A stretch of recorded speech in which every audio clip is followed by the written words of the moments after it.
Hola.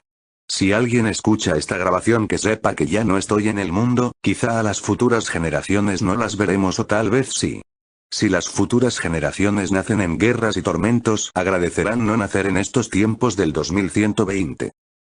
¿Quieres saber por qué? Pregúntales a tus abuelos. Pero si no tienen por qué murieron a manos de esa cosa, les contaré lo que pasó. Me acuerdo que ese día me levanté temprano para ir al colegio. Mi abuela haciendo el desayuno, mi mamá alistándose para ir a trabajar, mi tía alistándose para ir al trabajo, mi papá igual y mi hermano viendo la tele. Me acuerdo que mientras desayunábamos escuchamos en las noticias que en Madagascar habían encontrado una mina con muchas piedras preciosas y mineros de varias partes del mundo fueron a cavar ahí ilegalmente para conseguir mucho dinero, pero en una de esas un extraño virus había contagiado a los 5 de los 300 mineros que estaban ahí, que esos mineros habían regresado a sus países, que estaban en España. Y que aún no se habían recuperado y ya habían pasado 6 días y que ese virus era contagiosa, pero no me preocupe ya que España está muy lejos de mi país, que es Perú.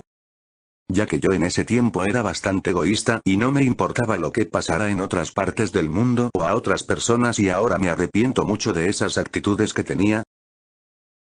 Mi mamá mientras veía las noticias decía: ay Dios mío, pobre gente, pero yo solo estaba serio y me fui al colegio. Cuando regresé me puse a jugar un rato el TPS fútbol callejero y por el micro escuchaba a gente que hablaba español diciendo sobre ese virus que al parecer infectó a los doctores, y vi que tenían acento de España, así que sabía que estaban hablando de su país, y en 30 minutos de hablar eso me hartaron y me salí. Y me metí al YouTube para ver vídeos, y me habían recomendado varios vídeos hablando de ese virus, y solo por curiosidad entré a uno de un sujeto que decía ser doctor y hablaba que ese virus mutaba demasiado rápido y que los síntomas podían ser tan leves como graves. Los más leves eran fiebre, vómitos, migraña, ojos rojos, labios secos, y los más graves desde convulsiones, vómito con sangre, pérdida de fuerza, pérdida leve de memoria y diarrea con sangre. Y empezó a mostrar imágenes de personas con ese virus y me espanté un poco y me asqué y me salí y me puse a jugar un rato Geometry Dash. Luego en la noche cenando con mi familia en las noticias dieron que ese virus se había trasladado a toda África y mitad de Europa y a unos cuantos países de Asia como Arabia, Turquía y Georgia.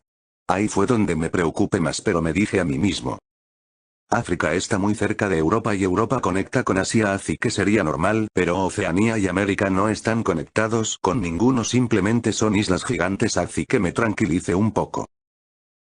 Luego de 3 meses no hubo noticia de ese virus, así que pensé que ya se había controlado, y en esos 3 meses ya había olvidado la existencia de ese virus, pero ese fatídico día llegó. El día que pasaron en las noticias que toda África, Europa, gran parte de Asia y algunas partes de Oceanía estaban con ese virus, y que se había vuelto mucho más peligroso y que incluso habían infectados en el norte de Canadá, y ahí fue donde me espanté ya que había llegado a América y me pregunté: si ese virus soporta tanto el calor de África y el frío extremo de Canadá, quizá pueda llegar hasta Sudamérica.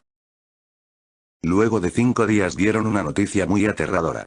Varias personas de África escaparon y se refugiaron en México, Brasil, Estados Unidos y Panamá. Al parecer los detectores no detectaron el virus ya que este había mutado para camuflarse, lo que me pareció súper aterrador, pero lo peor es que el virus sí se había trasladado hasta Brasil, que está conectado con Perú, significaba que en unos días o semanas el virus llegaría hasta Perú y toda América. Luego de 2 semanas dieron la noticia que tanto no quería ver. El virus llegó hasta Perú y Chile. Las clases ahora eran virtuales y mi papá me dijo que me acompañara a conseguir suministros como comida, agua y medicamentos por si alguien se enfermaba, y lo acompañé en su auto, y antes de eso me dio una pistola y un bate con clavos que él mismo hizo, y me dijo que si lo llegara a necesitar, que abriera fuego sin importar si era un chibolo o una chica. Mientras íbamos en el carro ya con suministros, a eso de las 6:30 p.m. de la tarde íbamos de vuelta a casa, pero en el camino vimos a mucha gente que nos miraban con mucho odio e incluso le lanzaban cualquier cosa al auto como botellas de vidrio, bolsas de basura y cualquier cosa. Yo no sabía por qué hasta que vi algo que me partió el corazón. Era una pareja que llevaba a su hijo, al parecer recién nacido, pero ellos dos tenían ojos rojos y ampollas en sus brazos y tocaban el vidrio del carro mientras decían: por favor llénense a nuestro hijo, él no tiene el virus, por favor. Yo estuve a punto de abrir la ventana, pero mi padre gritando dijo: No hijo, están infectados, hasta que rompieron el vidrio del auto de la parte del piloto y sacaron a mi papá. Vi que lo estaban golpeando de una manera salvaje y me bajé y apunté con el arma a los tipos que estaban golpeando a mi papá y uno de ellos dijo: tranquilo chibolo, no es para tanto. Y el otro que estaba golpeando a mi papá sacó un arma y dijo: relajémonos todos, hasta que un tipo atrás mío lanzó una botella de vidrio que se cayó al chico que tenía el arma y él, pensando que era mi papá, le disparó y le disparé y fui a ver a mi papá, pero solo le había dado en el hombro y revisé al otro chico y no tenía signos vitales. Ahora más enfurecido empecé a gritar: ¿quién más quiere clono? Eso pensé. Ahora dejen que nos vayamos, malditos hijos de Balak. La gente dejó que arrancáramos el auto y regresamos a casa y mi mamá empezó a curar a mi papá con lo que había en la casa. Al día siguiente no vi a mi hermano en la casa, lo llamé por 3 minutos hasta que escuchamos a alguien tocar la puerta de una manera desesperada. Yo revisé por la ventana y era mi hermano, que tenía una cara de asustado.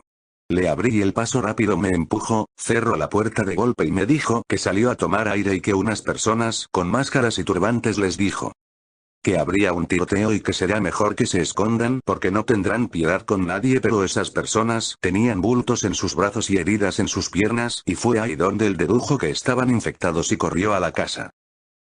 En la noche estábamos escuchando las noticias hasta que las luces y la tele se apagaron y escuchamos disparos y nos escondimos, y por la ventana vimos que habían hombres con máscaras y turbantes, como nos dijo mi hermano, disparando y tirando molotov a las casas vecinas, y en eso recordé lo que me habían dicho mis abuelos, que dijeron que en 1980 por sus padres y en noticias de esas épocas el Perú estaba siendo azotada por Sendero Luminoso encabezado por el terrorista Abimael Guzmán, y en este momento era igual y me preocupé, pero luego de 10 minutos de puro terror pararon y nos fuimos a dormir con miedo.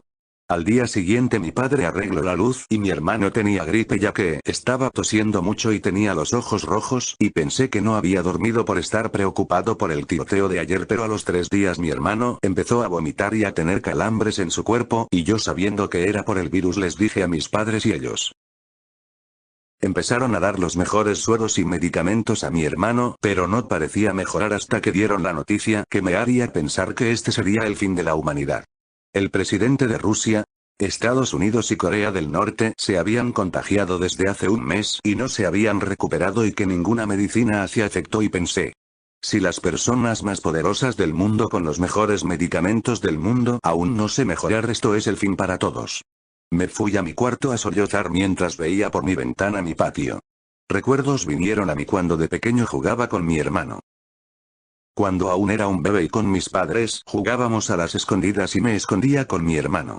Como desearía volver al pasado cuando todo era paz y felicidad, y ahora todo es un caos y el infierno mismo está aquí. A los 2 días mi hermano empezó a gritar del dolor, y yo, sabiendo que era por el virus, pero no sabía lo que le dolía, y mi hermano no paraba de gritar y no dejaba dormir a nadie, y yo solo quería que se callara, pero cuando lo hizo me espanté ya que sabía que había muerto y deseé que volviera a gritar, pero eso nunca pasó. Lo enterramos en el patio, al lado de su columpio favorito. A los 2 días mi mamá también cayó enferma y mi papá a las horas también cayó enfermo, ya que ellos compartían cuarto, y yo, con el corazón hecho trizas, me despedí de ellos y mi mamá empezaba a gritar de dolor y yo solo lloraba de la desesperación hasta que ella finalmente cayó. Mi papá la enterró al lado de mi hermano y a las horas él también gritaba diciendo que le dolía mucho. Él en ese momento agarró la pistola y me la dio y me dijo: hijo, sé que no querrás hacer esto, pero es lo mejor. Quiero que me dispares. No quiero sufrir este dolor. No es el dolor de perder a mi esposa y a mi hijo. La enfermedad misma lo hace. Siento que mis huesos se rompen en bucle. Por favor, hijo, solo hazlo. Yo con lágrimas le decía que por favor no. Pero él me decía que lo hiciera.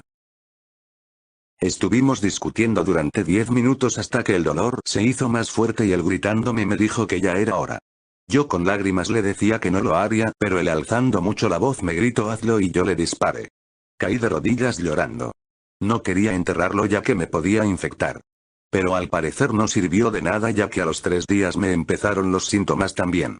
Todos tenían razón. Es un dolor tan inimaginable que no sé si existan palabras en otro idioma o en el mismo idioma para expresar tanto dolor que se siente. Es un dolor tan inimaginable como si mis huesos se rompieran cada vez que hago un mínimo movimiento o cuando respiro.